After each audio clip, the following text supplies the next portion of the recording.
오늘은 조셉 렌줄리 박사님과 함께 미니키티가 영재인지 아닌지, 영재로 판별을 받은 후에는 어떻게 해야 하는지, 성적이 저조하거나 결과물을 만들어내는데 어려움을 겪는 가능성이 많은 아이들은 과연 어떻게 지도해야 되는지와 같은 궁금증을 풀어보도록 하겠습니다. 조셉 렌줄리 박사님은 모든 아이들을 위한 영재교육의 리더이자 개척자이십니다.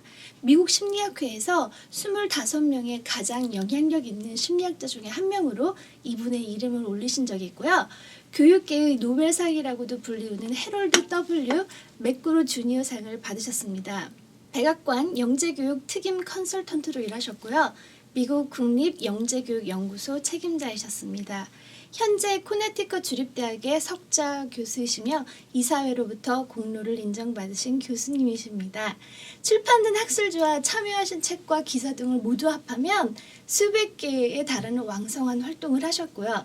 한국에도 많은 영향력을 주신 영재교육계의 대부로 꼽히시는 분입니다. 한국에 출판된 책으로는요. 교육과정 압축, 다중 메뉴 모델, 심화 집단, 학습 스타일 검사 도구, 흥미 도구들, 재능 개발을 위한 학교, 종합 재능 기록표, 영재와 행동 특성 평정 척도 등이 있습니다.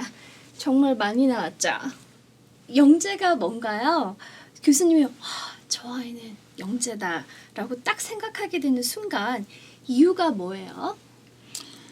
Well, if you ask 5 experts the question, what is giftedness, you're likely to get 5 different responses. I view it in a somewhat different way than most people who are studying giftedness.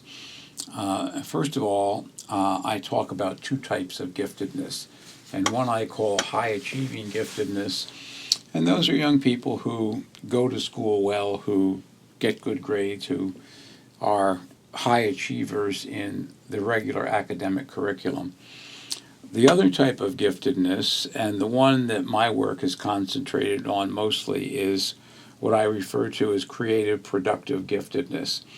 And that's the kind of giftedness that leads to people who become inventors, entrepreneurs, writers, producers of knowledge, rather than just people who absorb knowledge and are able to give the right answers back on a test. And the best way to view the way that I look at giftedness is to look at this diagram. And what I've found is that when it comes to highly creative and productive individuals, they're characterized by these 3 interlocking clusters of ability. The first one is above average ability in a particular area. It might be science, it might be music, it might be poetry, it might be mathematics. The second is a cluster of traits that I refer to as task commitment, and that's a very refined or focused form of motivation. In psychology, motivation is generally looked at as a general concept. You're motivated to be a good student, or to be a good parent, or to be a good writer. However, task commitment is focusing in on a particular piece of writing that you're working on, or on a particular project or a particular piece of music that you're trying to create or produce. And so it's a very focused form of motivation. The third cluster of traits is creativity, and that's the ability to look at problems in new and different ways, to raise questions that perhaps other people have not raised, to put together different elements that might form a new combination of relationships between and among elements. And so all 3 of these clusters working together produce the center part of the diagram, what I refer to as gifted behaviors. I don't believe that a person is gifted or not gifted. I believe rather that we develop in young people a series of gifted behaviors, and that we know that these behaviors are working when they start to apply them to a particular area that they have an interest in. So I could know all of the words in the language, however, until I can write a story or a poem that gives meaning to those words and hopefully makes them impactful on an audience, then that's when I know gifted behaviors are being produced. I don't believe that this happens in all people. The diagram at the bottom shows ICP in certain people. We can't do this in all people. I don't believe that even in the same person we can do it all the time, every single day of the week.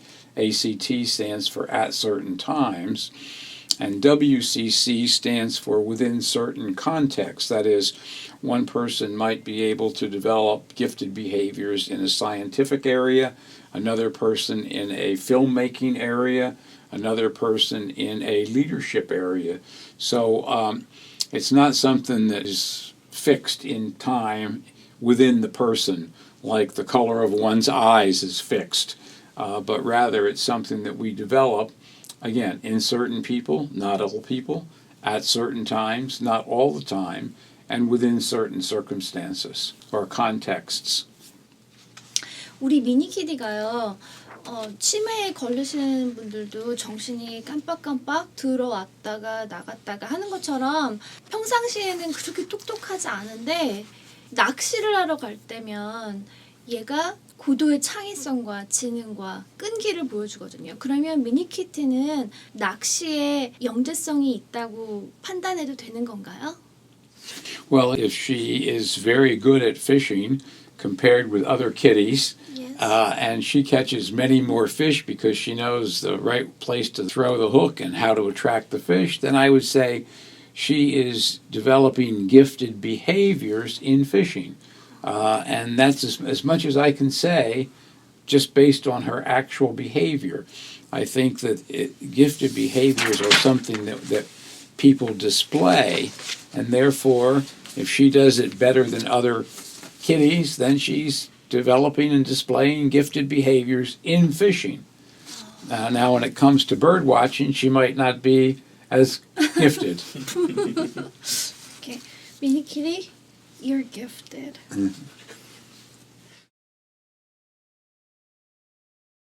교수님, 그러면 내 아이가 전문가에 의해 영재라고 판단을 받았을 경우에 부모님이나 아이들은 그 정보를 어떻게 받아들여야 되는 건가요?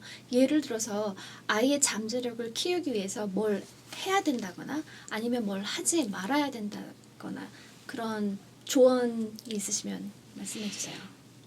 Well, I believe that we develop gifted behaviors by providing young people with what I call the concept of OR. And OR stands for opportunities, resources, and encouragement.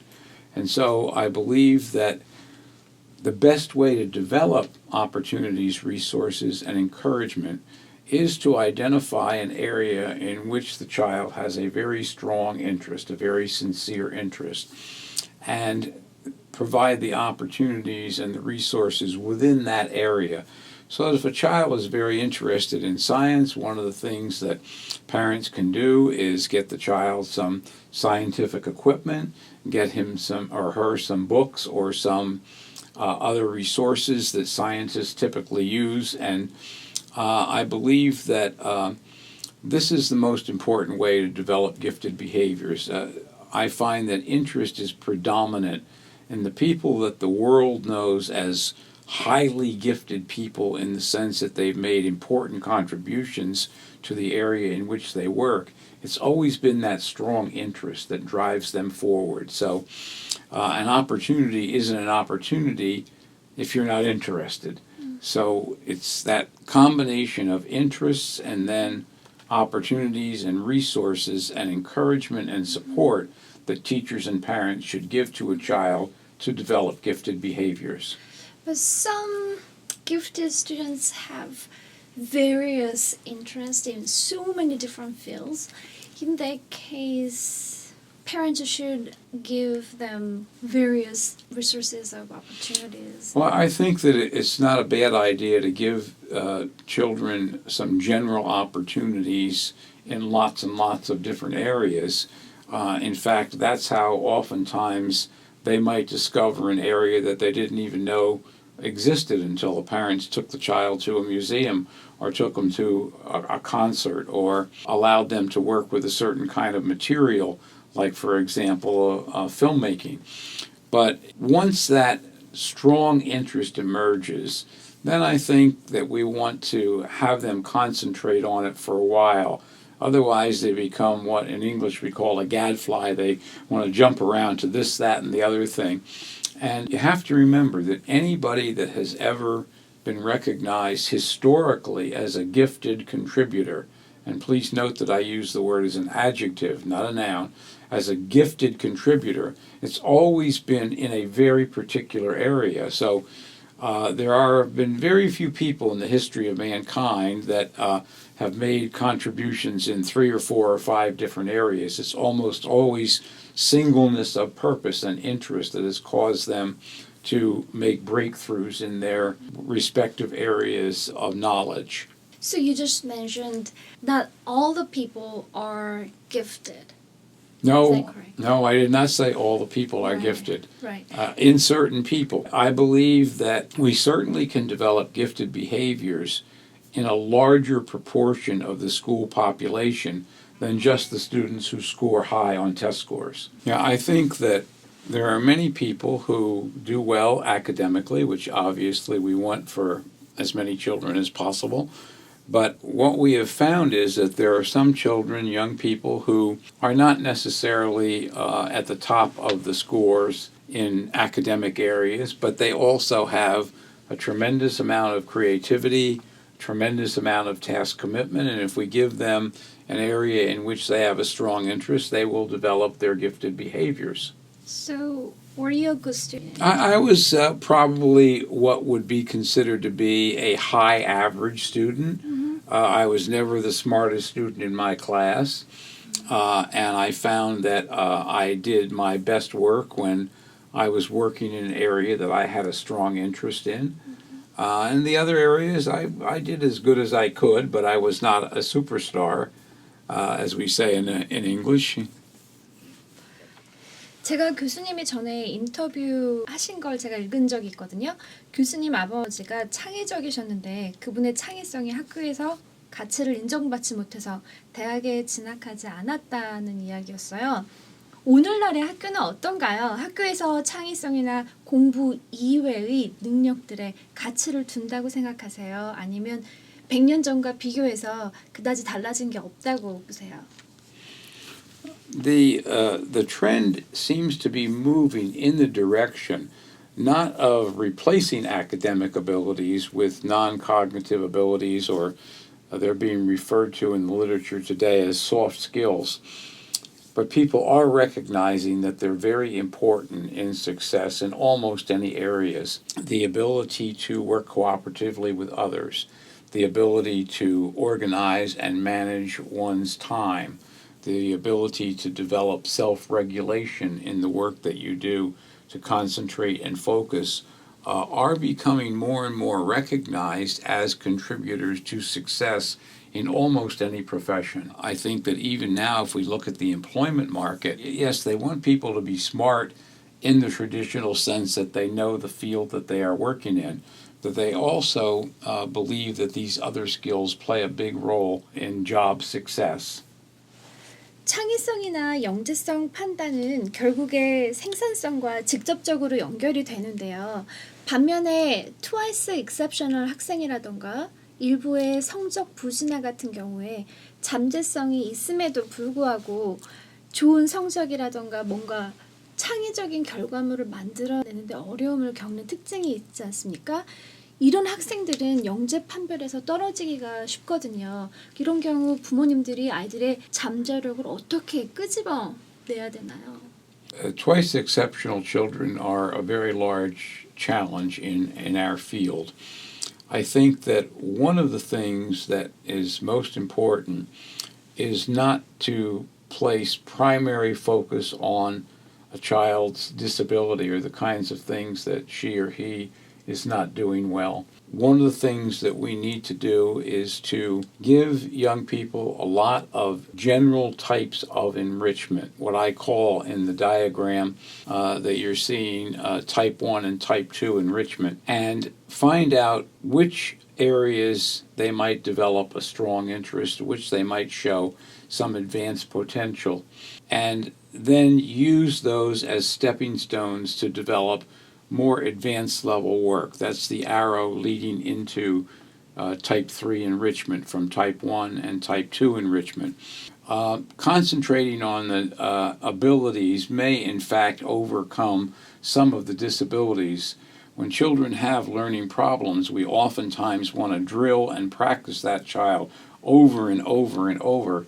They become very bored, they become very frustrated, they become very uninterested. So I like to find out what a child wants to do and likes to do and use that as a vehicle for overcoming some of the kinds of things that make them twice exceptional, which really means that they're bright, but they also have certain kinds of learning disabilities. So, for example, there is a child, and the child has really, really high IQ, but the child doesn't have any interest, any motivations. In that case, we cannot call the student or child gifted. Well, we can call that child a high test taker. They score well, and therefore we know that about the child. The only thing that I can suggest is that we start by looking at very general areas of interest.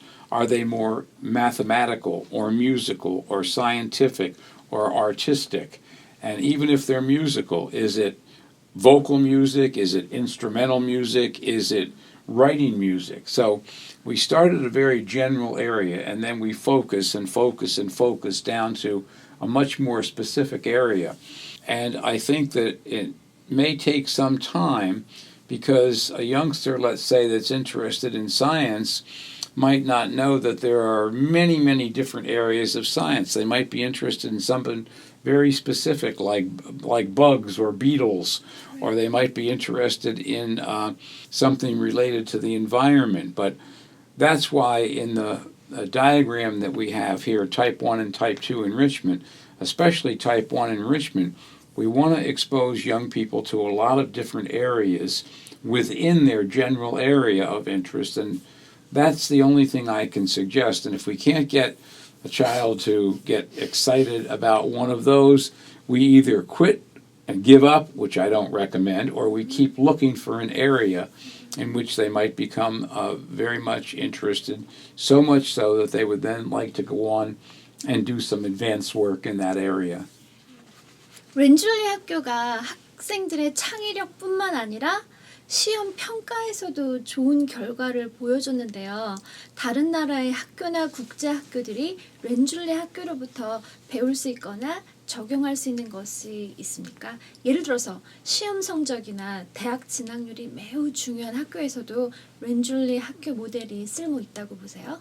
The high-stakes testing that goes on in America and Korea and many, many other countries in the world are a part of the education system that has gained a lot of prominence because it's very easy to measure. I think that creativity, on the other hand, is not as easy to measure, and therefore we don't seem to want to give as much emphasis to that as we probably should. I believe in the Renzulli schools, we certainly place an emphasis on improving school achievement, but we balance that out with opportunities for creativity, opportunities for what you see in the diagram is what I call type 3 enrichment. And that's enrichment where youngsters are able to select a topic that they have a strong interest in. They pursue that topic in the manner of the practicing professional. If it means going out and gathering some data, then we teach them data gathering skills. We also try to bring to their attention that their work must have an impact on a particular audience, because in the outside of school world, the creative person is always placing audience as their first motivation. They want to get somebody to buy their book. They want get somebody to eat the special recipe that they've prepared.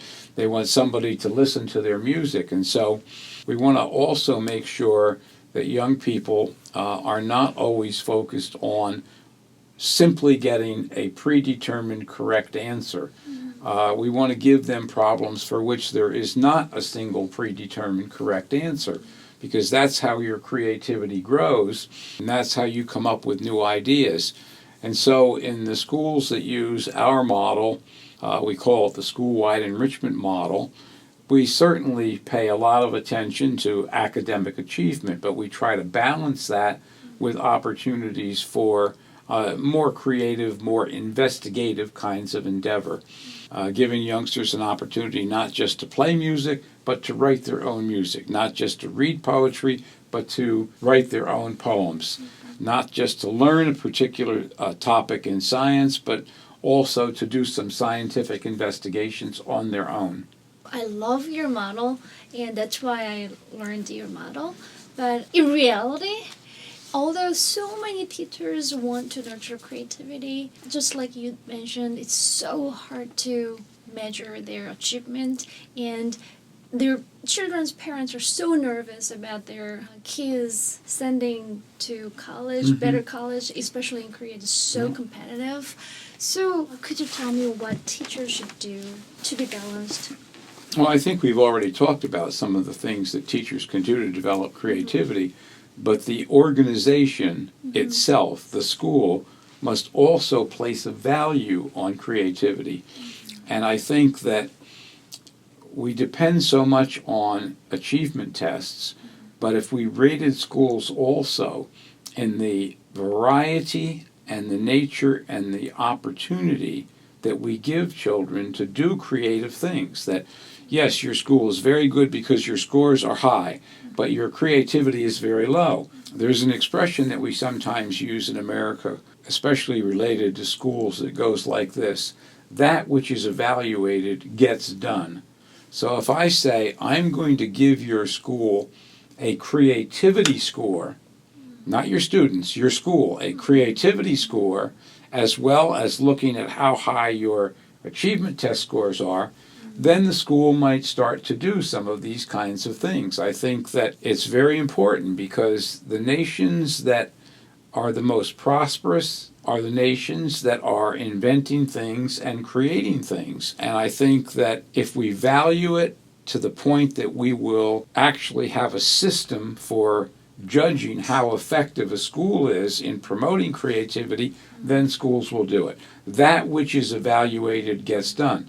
So if a school has 95th percentile in academic achievement, but 10th percentile in developing innovation and creativity and original thinking, then we'll say that school's not balanced. It needs to have more emphasis on those kinds of things. And we can look at the work that young people do, the young people that are writers, if they get their work published, the young people in science who might win a science competition, who might have one of their scientific projects judged to be worthwhile for submitting for a patent. Those are the kinds of things that really show that a school is placing emphasis on creativity as well as just lesson learning. So like whole countries should value creativity and exploratory learning. Yep, I heard a minister of education say, nations that invent things own the world. And basically, we should get more of our children to be inventive. It's not enough just to be high scorers and never be able to apply that to innovation and invention and new ideas, new writing, new theories.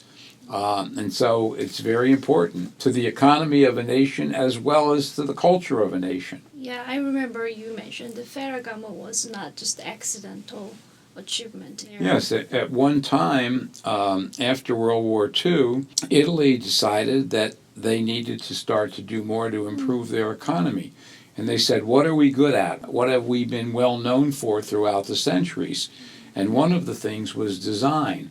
And not just fashion design, but furniture design, boat building design, automobile design. And so they started having special opportunities for kids to learn design skills. They had special schools for different kinds of design.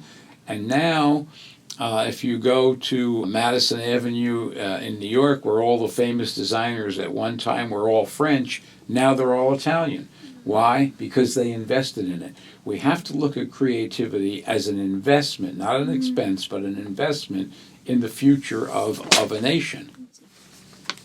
전에 교수님이 한국은 영재교육 체계가 좋다고 말씀을 하셨거든요. 왜 그렇게 생각하셨는지 말씀해 주세요. Well, I've had the good fortune to go to Korea a number of times, and I think that you have had some educational leaders in Korea that I've had the opportunity to work with, Dr. Soki Cho, who is now here in America at St. John's University, and the Korean Ministry of Education also has realized that they need to do things to develop the creativity, the giftedness, and talent of the young people in Korea. So I think that they have sent many educators, many teachers from Korea have come here to the United States. I know in our summer Confertute program and our summer courses, we've had many teachers from Korea here. And I think that Korea has realized that they have a very intelligent, a very able population, but they need to develop these other kinds of skills in that population if they are to reach the full creative development of the nation. 한국이 매우 가난한 나라였을 때 모든 아이들이 교육의 기회가 있었던 건 아니었거든요. 그래서 어떤 부모님들은 자신의 자녀들 중에서 가장 똑똑하고 성공할 것 같은 아이를 대표로 몇몇 뽑아서 교육을 시키기도 했어요. 그게 싫으면 그냥 첫째 아들 장남을 대표로 교육을 시킨다거나 아니면 그 반대가 되는 경우도 있었고요. 지금 미국은 세계에서 가장 잘 사는 나라 중에 하나잖아요. 그런데 왜 아직도 몇몇의 선택받은 영재 아동들만 양질의 영재 교육을 받아야 하는 건가요? Well, international studies have continuously shown that the gross domestic product of any nation is related to its education system. And that if we increase the quality of the education system, the gross domestic product, the economy will improve as well. And I think that we should provide every child with the best possible education that we can, but not every child is going to have the ability to go on to very, very high levels. The most important thing for me is not to predetermine which children will go to those levels. And that's why my work differs from the work of other people in the gifted field, because other people say, first you must show that you are at a certain level, and then I will give you the opportunities and resources and encouragement to go to higher levels. What I believe is that we should be giving all children general enrichment opportunities, type 1 and type 2 in the diagram. And the ways that young people respond to those opportunities will determine how much further we can give them opportunities to advance to very, very high levels of creative productivity. We don't know. Just because a child is not the highest scorer, we simply don't know that that child does not have some creative potential. And that's why in my work, I recommend general enrichment for all students. I've always said giftedness is in the response. It's not in the person. It's not in the stimulus. It's in the way that young people respond to opportunities. People do this all the time in athletics. They don't say you must be a certain height before we will let you come out and play soccer or football.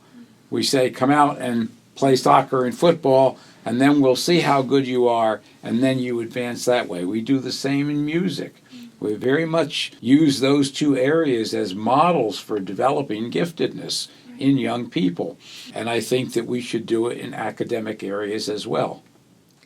매년 여름 7월에 콘프라투트가 이곳 코네티컷 대학교에서 열리는데요. 소개 좀 부탁드릴게요. 그리고 전 세계의 교육자와 부모님들이 콘프라투트에 와서 어떤 정보와 혜택을 얻어가실 수 있는지 말씀해 주세요. Well, Confertute was developed 38 years ago, and it was developed in order to provide teachers with a brand of learning that is different from very traditional lesson learning. Again, we use the enrichment triad model as the pedagogical core of Confertute.